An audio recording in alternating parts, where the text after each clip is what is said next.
Então, pessoal, bom dia, boa tarde, boa noite a todos os senhores.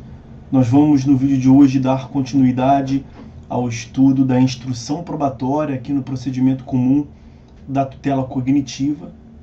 Mais precisamente, nós vamos encaminhar para o final a análise da prova depoimento pessoal, meio de prova do depoimento pessoal. Nos últimos vídeos, nós nos ocupamos justamente do estudo do depoimento pessoal, que aparece na tela agora aí para os senhores, artigo 385 a 388.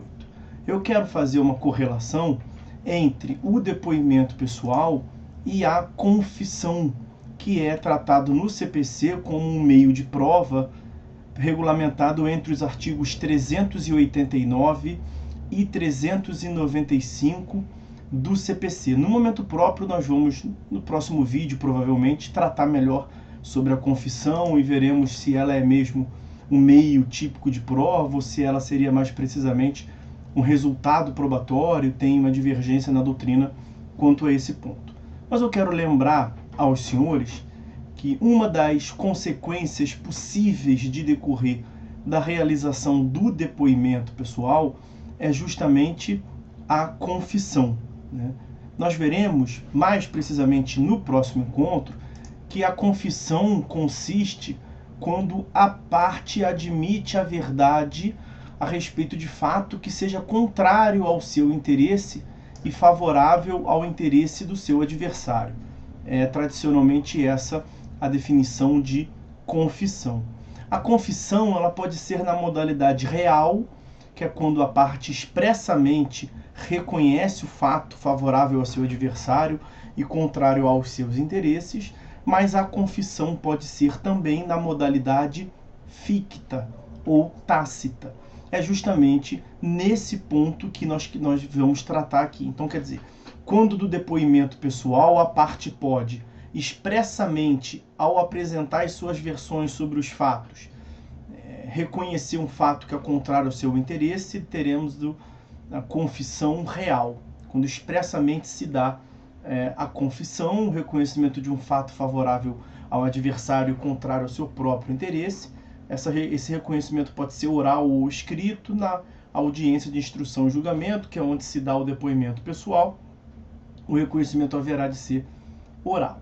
Mas além da confissão na modalidade real, nós temos também a confissão na modalidade ficta, como eu vinha lhes dizendo. E aí nós já pontuamos isso. Percebam aqui que o artigo 386 vai dizer o seguinte: quando a parte, sem motivo justificado, deixar de responder ao que lhe foi perguntado ou empregar evasivas, o juiz, apreciando as demais circunstâncias e elementos de prova, declarará na sentença se houve recusa de depor. Por que é importante essa ideia de recusa de depor? Quer dizer, quando a parte não responde às perguntas formuladas ou quando emprega evasivas, fica se furtando a propriamente responder e dando aquele somebody love, né? Aquela desculpa e não chega ao ponto que ou o juiz ou o advogado da parte adversa lhe formulou, ou ainda o Ministério Público, né? Como fiscal da ordem jurídica, nós já vimos que esses são os sujeitos que formulam as perguntas. E aí, o 385, no parágrafo 1º, vai fechar essa ideia da relação do depoimento pessoal com a confissão, mais precisamente a confissão ficta ou tácita. Vejam lá, se a parte pessoalmente intimada para prestar depoimento pessoal e advertida da pena de confesso não comparecer ou, uma vez comparecendo, se recusar a depor, então é nesse ponto aqui, esse se recusar a depor, que os senhores vão fazer referência, vão acumular com o artigo 386. Quer dizer, a parte pode se recusar expressamente, deixar de responder, ou pode responder com evasivas, furtivas, fugindo propriamente do assunto. Então, seja quando a parte não comparece ou comparece, não responde, se recusa a depor, o juiz aplicar-lhe-á a pena de confesso, né? E aí eu quero já de início recordar aqui com os senhores que para o depoimento pessoal e para essa possível consequência da confissão, o 385 nesse momento aqui, ele exige que a parte seja pessoalmente intimada. Essa intimação pessoal, senhores, como nós vimos, pode se dar tanto pela via postal, né, com aviso de recebimento em mãos próprias, como por oficial de justiça. E além de ser pessoalmente intimada, ela deve ser também advertida da pena de confesso, quer dizer, da possibilidade de lhe ser aplicada a consequência, o resultado probatório da confissão, como nós vimos aqui, o reconhecimento de fato contrário aos seus interesses, ali o artigo 389. Ok, isso aqui a gente já tinha visto. Agora, para complementar o estudo desse parágrafo primeiro, eu quero agora destacar com os senhores essa ideia aqui, ó, pena de confesso, né? Como se a confissão pudesse ser tida como uma penalidade, uma sanção processual. E ela realmente não o é. Aqui o legislador andou mal e perdeu a oportunidade de corrigir um equívoco que já existia no Código de 73. A confissão ela não é mesmo uma pena ou uma sanção processual, como faz crer aí o parágrafo 1º do artigo 385. Mas, propriamente, a confissão estaria associada a um ônus processual, quer dizer, atribui-se uma posição jurídica de desvantagem de natureza eminentemente processual àquele que deixa de praticar um ato que visa ser estimulado pela lei. Então, como vias de estimular o depoimento pessoal, tanto o comparecimento como a resposta às perguntas formuladas, e com isso formar o convencimento do juízo, como nós vimos, a prova do depoimento pessoal consiste numa reaproximação, num contato direto do juiz que vai julgar a causa com as partes que se envolveram no aspecto fático subjacente à demanda. Então, para estimular esse resultado probatório que é satisfatório para a jurisdição, não para a parte A ou parte B, mas para a jurisdição, para o exercício da jurisdição, a lei impôs uma consequência processual desvantajosa, como a revelia para quem não contesta. Então, a confissão estaria mais associado a um ônus processual, até mesmo porque o comparecimento da parte, a presença da parte, quando da realização da audiência, não é um dever processual. Nós não podemos confundir a posição da parte e o seu comparecimento com a da testemunha.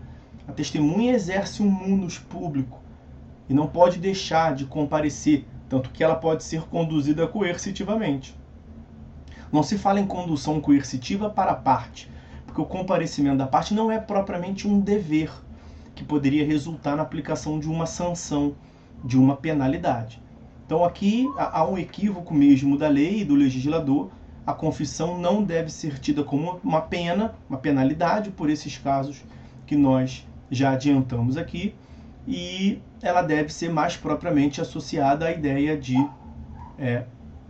um ônus processual, tá certo?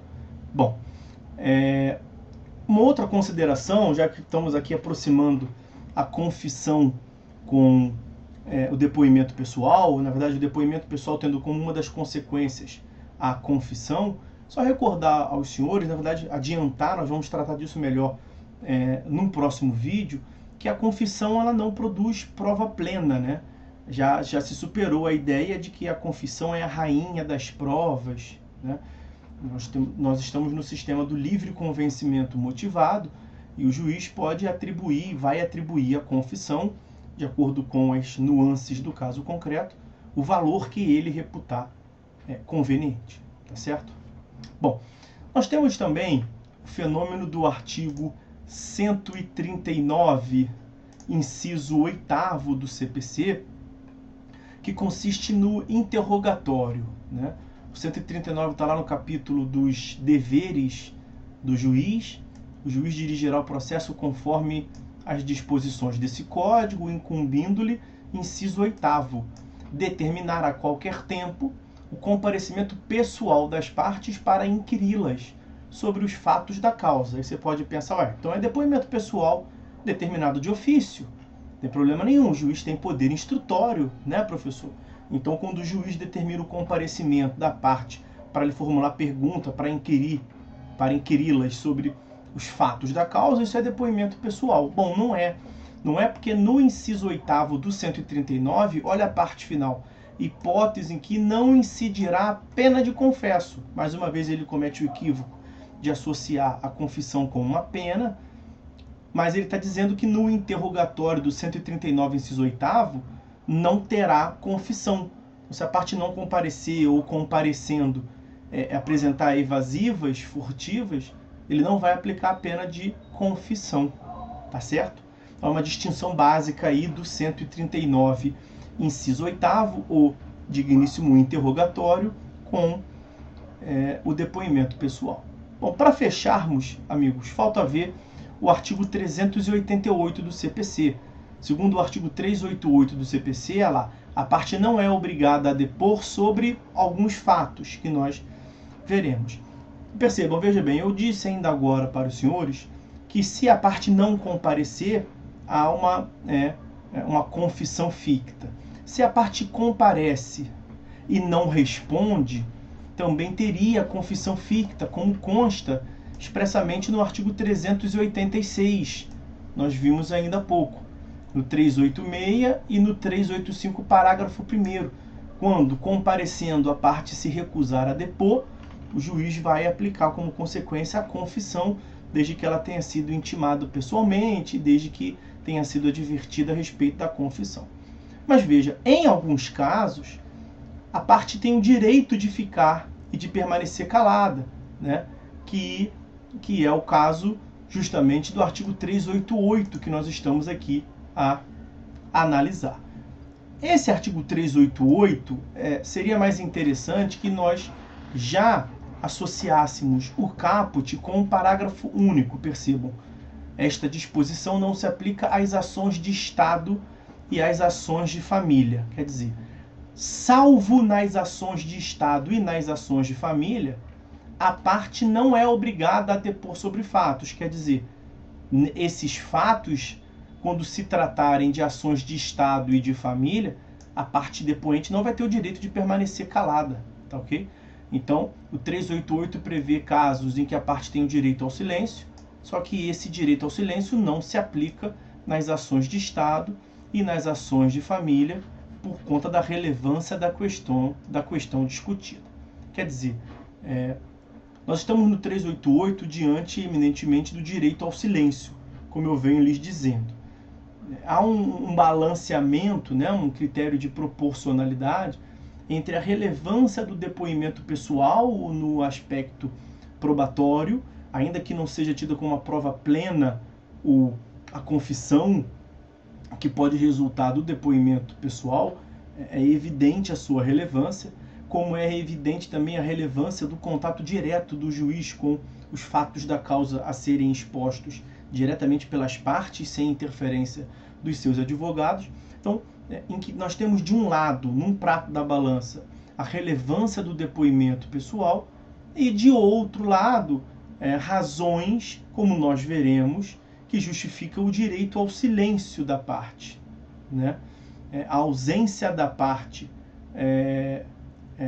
a não manifestação das partes nesses casos, como o inciso 1º vai nos dizer ali, os fatos criminosos, como nós veremos. Então, há um direito fundamental à não incriminação, autoincriminação. Daí que no balanceamento com a relevância do depoimento pessoal, se achou por bem dar uma primazia ao silêncio nesses casos que nós passaremos a ver. Antes de adentrarmos em cada uma das hipóteses em si, o 388 prevê que a parte comparecendo pode permanecer em silêncio. Mas a doutrina majoritária vai dizer o seguinte: olha, se a parte pode comparecer e ficar em silêncio, não deve ser aplicada a pena de confissão nos casos de ausência da parte. Se a parte tem o direito de, comparecendo, ficar em silêncio, e o silêncio não vai ter como consequência a declaração de uma confissão tácita, a ausência da parte na audiência para fins de depoimento pessoal também não deve acarretar a pena de confissão. Tá? Então a gente faz um apanhado geral com o caput e com o parágrafo único do 388 e vamos ver cada uma das hipóteses agora para fecharmos. A parte não é obrigada a depor, ela tem o direito ao silêncio sobre os fatos criminosos ou fatos torpes que lhe forem imputados. Como nós vimos, há um direito fundamental à não autoincriminação. Isso é reconhecido inclusive pelo STF. Inciso 2º.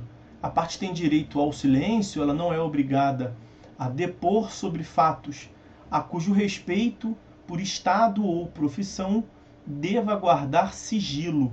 Veja, aqui mais do que um direito do depoente ao silêncio, há, na verdade, um dever de ficar silente. Há um dever de sigilo, né? A parte não pode depor sobre fatos dos quais tomou conhecimento em razão de alguma espécie de relação de confiança. Seja uma relação eminentemente profissional, como o caso do advogado, do médico, um psicólogo, pensem, né? Ou ainda uma relação religiosa, um eclesiástico qualquer, padre, pastor, rabino, seja de qual crença for. Então aqui mais do que um direito ao silêncio, há na verdade um dever de sigilo, ok? Terceira hipótese do 388, direito ao silêncio, nos fatos acerca dos quais não possa responder sem desonra própria, sem desonra de seu cônjuge, de seu companheiro ou parente em grau sucessível. Numa linha muito próxima, o inciso 4º, que vai assegurar que a parte não é obrigada a depor sobre fatos que coloquem em perigo a vida do depoente ou das pessoas mencionadas no inciso 3º, quer dizer, seu cônjuge, companheiro, parente em grau sucessivo. Então a análise dos incisos 3º e 4º podem ser acumuladas. O depoente não é obrigado a prestar, a responder, tem direito ao silêncio, portanto, quando a resposta puder colocar em risco a sua vida, cônjuge, companheiro ou parente em grau sucessível, ou que é quando a resposta puder lhe causar desonra própria, seja ao depoente, ao cônjuge, companheiro ou parente em grau sucessivo. Essas previsões, elas constavam no artigo 229 do Código Civil, tá, senhores? Artigo 229 do Código Civil, que com a superveniência do Código de Processo Civil, ele veio mesmo a ser revogado. Essa previsão do Código Civil, 229, veio a ser revogada pelo artigo 1072 do Código de Processo Civil. Artigo 1072 do CPC revogou o artigo 229, justamente porque o 338, incisos 3º e 4º, tratavam em sentido muito aproximado. Eu digo muito aproximado, por quê? Porque nesse 229 do Código Civil, ao qual eu fiz menção ainda agora para os senhores, além dessas previsões de desonra própria ou risco à vida do depoente, cônjuge, companheiro ou parente sucessível, lá no Código Civil, artigo 229, mais precisamente no inciso 3º, havia a previsão de um direito ao silêncio também, como uma causa excluída do dever de depor, quando pudesse causar a resposta um perigo de ordem patrimonial, né? Um perigo de dano patrimonial imediato. Isso constava no Código Civil, a doutrina criticava muito. Uma coisa é você proteger a honra, outra coisa é você proteger a vida. E aí, numa ordem constitucionalizada, o patrimônio não deve permitir que a parte deixe de prestar o depoimento e, com isso, contribuir com a jurisdição. E, portanto, o que nós temos é que, atualmente, o risco de gerar dano patrimonial imediato não é uma causa que assegura o direito ao silêncio. Constava do 229, inciso 3º do Código Civil, e não consta mais porque o 1072 do Código de Processo Civil, artigo 1072, 1072 do CPC, revogou a previsão do 229 do Código Civil. Ok? Bom, então, senhores, era isso que eu queria ver para fechar a análise do depoimento pessoal com os senhores. Por hora é só. Fiquem todos com Deus e até a próxima.